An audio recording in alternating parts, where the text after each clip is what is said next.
Hello group. Today's video is the start of a series on how to use Mallincamsky and N.I.N.A together. And to do this correctly, we need to set N.I.N.A up so that you can use it to do the plate solving and autofocusing. And if you wish, you can also do target selection. I prefer to do, my workflow would be to use Stellarium to pick the target, and then in N.I.N.A's framer, I would then pull those coordinates in from Stellarium, and then I would center and slew and center, take your pick. And if everything looks good, I would go to the autofocus tool and do an autofocus run, and I'm done in N.I.N.A. And then I would jump back, I would close the camera and jump back into Mallincamsky and do what I got to do there. And then when I'm ready for my next target, I would turn the camera off in Mallincamsky, jump into N.I.N.A, and go through the process again of picking a target, slowing and centering, and then, if needed, an autofocus. Now, the reason why I love to have N.I.N.A do those is, in my book, a machine's always going to do a better job of acquiring the target and doing the autofocus. And I'm getting up there in years where the old eyes aren't what they used to be, and I have a hard time focusing. It's just, I can do it, but it just takes too long. And in the time that an autofocus run goes, it can do 1,000 times better than I ever could if I spent 5 minutes trying to focus. So I feel that this is something that others in the group could do. It's not that difficult. The hardest part of all of this is going to be setting up the autofocus parameters in N.I.N.A. Refractors are different than Schmidt's, and the steps it takes that are required to get a decent hyperbolic curve are much different than they would be for, say, a refractor versus a Schmidt. I will go through my settings. This will get you close, but don't hold it against me that if that they don't work in your gear. That's something you'll have to figure out on your own. It's not that difficult. There's videos on the web that kind of explain how to get a good autofocus going in N.I.N.A. I have two rigs, so it took me a little longer, maybe a night, to get both rigs tuned up to where I'm very comfortable with them and don't have to worry about them anymore. So the first thing that we're going to do is I'm going to get rid of my puss, and I'm going to open up a browser, and I will put the links down below. And you want to go to the ASTEP website, and you want to download the 64-bit version, because most people on Windows today are all 64-bit. If not, there's 32-bit versions, and there's also an ARM version. And you also want to get all of the databases. Don't mess with just picking and choosing, get them all. I have found that with our cameras, they're so sensitive that you're pulling in stars that most people don't even know about. So get them all. It makes the plate solves much easier. And I can get reliable plate solves on my C14 in seconds. And it's just amazing what this can do. Once you have these downloaded to your machine, you want to install the program first and then the databases. Next, you want to go to the N.I.N.A website, download section, and I am running the beta builds. I used to run the nightlies, but they don't no longer have the nightlies. They're now betas. And the beta builds, you may not see any for a couple weeks, and then you might see 2 to 4 a week. It just depends how the flow is going. I run the beta builds mainly because of the Mallincam SDK is in the beta builds. I'm not sure. It may be in the current release. I haven't checked. I just prefer to stick with the betas because it gives me what I need. Along with the beta build, you want to get the Sky Atlas repository, which is 1 gig, and you want to get the offline Sky Map cache, which is 2 gigs. These 2 files are going to be very important because they will allow you to find anything and everything offline. You don't need the internet. And that, when you're out in the field, sometimes an internet connection is something you don't want to be messing with. And the hips to fits catalog is what's used for the offline sky map. So after you have those installed, you then want to go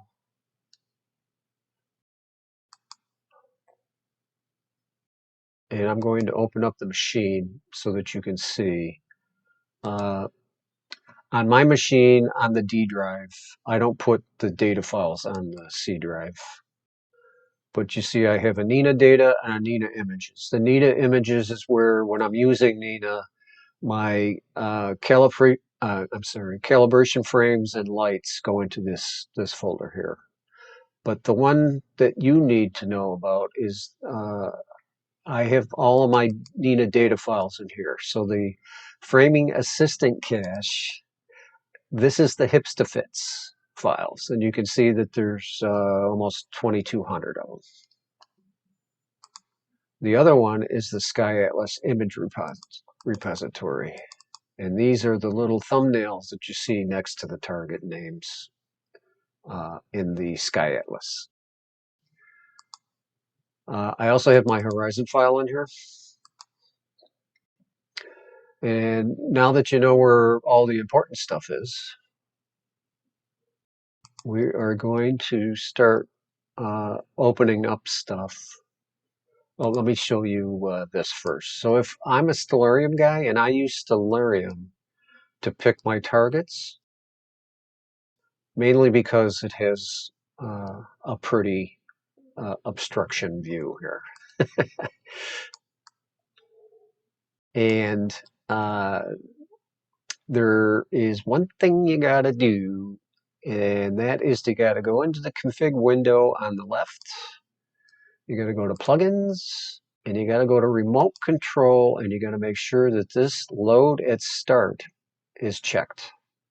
If it isn't, you check it, and then close and start Stellarium again, and you want to be in the configuration window, you want to have the server checked and the enable automatically on startup checked.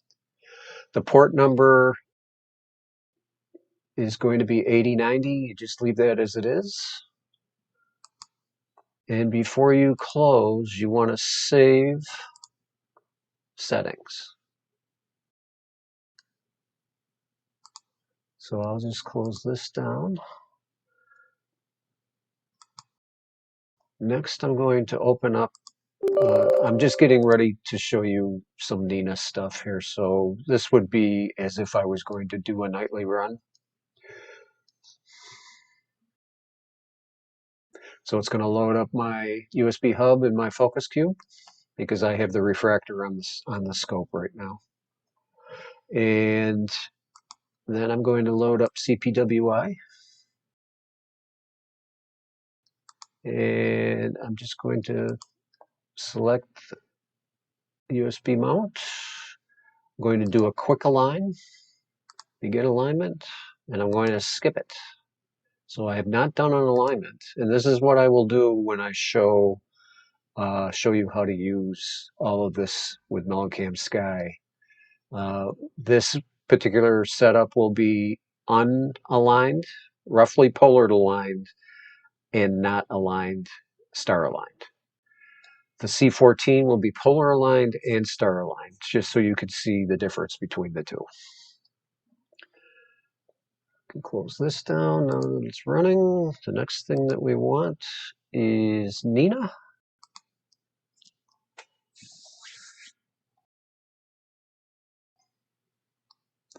And I'm going to load my AR102 profile.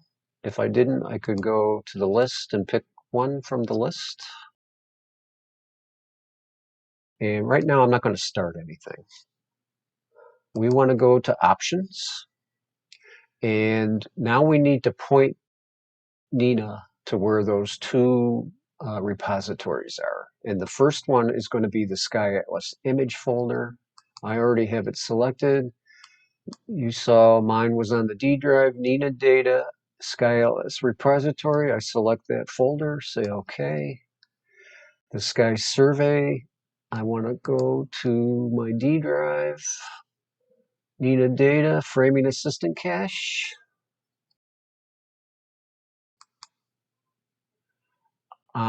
As far as N.I.N.A goes, I update auto update source is the beta build, and what will happen is you'll get a notice up here that says there's a build available. You can either select it and it will download it and install it, or you just ignore it.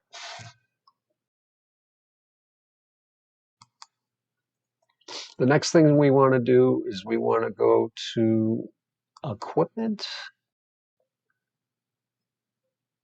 And this is important. You want to have your focal length and focal ratio in here for the plate solver to work. And then because I'm using Stellarium, I tell it that I'm using Stellarium. I leave the port at 8090, and that's good to go. Then we want to go to autofocus. And remember what I said here. This will get you close. This is for a refractor, not a Schmidt. So we don't use filters in Mallincamsky. We are not narrowband imaging, so I leave this off. My autofocus step size is 30. For the Schmidts, this can double. It can go from 60 to 100 and something, depending on your Schmidt. The initial offset steps is 4. The default autofocus exposure time for me is 4 seconds. You don't need a lot. You just need enough to see stars. The autofocus method is star HFR. The disable guiding during autofocus I have turned off. It's not going to be used for a Mallincamsky session because I do this automatically. Or I'm sorry, I do it manually when I'm in a Mallincamsky session. For the curve fitting strategy, I want hyperbolic. The focus or settle time, 2 seconds. Number of attempts, 1. Number of exposures per point, 1. Use brightness end stars, I leave that at 0. The inner crop, think of this as a box that is 0.3 size of the frame. This inner box or inner crop ratio is not going to be used by the focusing routine. The outer crop, 0.85, so that's 15% of the outer edge of the image, isn't going to be used for autofocus. So between 0.31 and 0.84 is where the autofocusing routine is going to do its thing. And this is the sweet spot for autofocus. You never want to focus on the center, and you never want to focus on the outer edge. Backlash compensation. Now, I have not tested this with the refractor, but overshoot is what you would use for a Schmidt because there's mirror flap involved. You want to overshoot and then with the backlash, it will move 100 steps back in to lock the mirror. So this is in, this is out. So I'm overshooting and then moving 100 steps to get rid of my backlash. And that's all we need for autofocus. And again, remember this is for a refractor, not a Schmidt. The next thing we want to do is go to imaging. And in imaging, you want to make sure that your star detector is hocus focus. And if I haven't explained what hocus focus is, you want to go to plugins available, look for hocus focus, select it, and then install it. Once it's installed, it will show up in your list of installed plugins. And then in the options imaging tab, you want to make sure that the star detector, the star animator, and the autofocus are all hocus focus. In the advanced settings, I don't change a thing. That's all standard. You guys can pick what you wish here. This is for meridian flips. That's not a big concern with a Mallincam session. I wouldn't worry about these. Where I want to go now? Plate solver. So I have, this is where you set up your plate solver. And I'm using ASTAP as my primary plate solver, and then astrometry.net as the blind solver. And you can see I have the blind solver turned on. So if ASTAP fails, it defaults down to astrometry.net. Now, to make this work, you have to go to astrometry.net and make an account. And when you make an account, you'll get a key, and then you will enter the key right here. And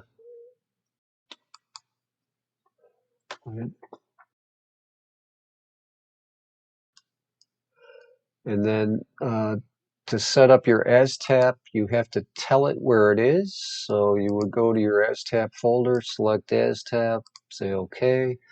I use the search radius of 180 degrees. This works well with the C14, works well with the Raza. I just leave it alone. Downsampling would be something that I use when I have trouble with a plate solve. It's because I just have too many pixels. I'm running with full frame cameras, and there's a lot of data in those in those images. So if the bin 2 isn't working, I will downsample to 2. Maximum objects is 500. My exposure time is 6. I'm binning 2. If I had a camera connected, it would be at 4,000, which is 40 in Mallincam land. Pointing tolerance, this for a consumer mount is, you don't need to get less than that. If you try to go below an arcs minute, you could wind up where the mount is jumping back and forth, up and down, up around the target. It's not going to hit the target because it just doesn't have that that fine of a pointing tolerance. And then I don't have a rotator, so I'm not going to mess with that. The number of attempts is 1, and the delay between attempts is 2 minutes. Now, with ASTAP, regardless of the scope and or camera, I have never had any problems with ASTAP defaulting back down to astrometry.net. And if it is a problem, it's generally my skies are so bad that even astrometry.net isn't going to find it. So I'll just cancel the plate solve. So with all this out of the way, what I want to do is show you how we're going to, you would start your camera. You can see that the camera is running. I'm not going to cool the camera, just going to leave it alone. I will start the focuser. And you can see when it starts, there's a little power button next to these icons. And then I'm going to start the telescope. And I'm not going to sync it. So all of these are now started. And these are the 3 things that you need to do what we want in N.I.N.A. So next you would go, in my case, I would go to, we'll just pick this target here. So that is, Stellarium knows, because it's showing the data for the target, that I picked this. I'm going to go to the framer, and this little icon right here, get coordinates from the planetarium. If I select that, it will pull up the data and the image for the location, and it will tell you that it was successful. And now, if I actually was outdoors and connected to everything like I am now, I could hit slew and center, and the scope will move, and a little window will come up with the image of the first slew. If it's hit the target right on, it will close. If not, you'll see another slew and image pop up. Data about what's going on will show up down here. And when it finally gets the target centered the way you want it, you can then go into image and do an autofocus. And this was with the refractor, and you can see these little bumps, that's the backlash is wrong. And you would just start an autofocus and it will start a run. And you can see that my hyperbolic was 0.87, so that was above the 0.85, and it took this as a good autofocus, which, you know, I'm not going to complain. If for some reason that you didn't like that autofocus, here is a list of all of your autofocuses, and you could just pick the one that you know is good. So if I pick this one, or this one, or even this one, you know, these aren't bad.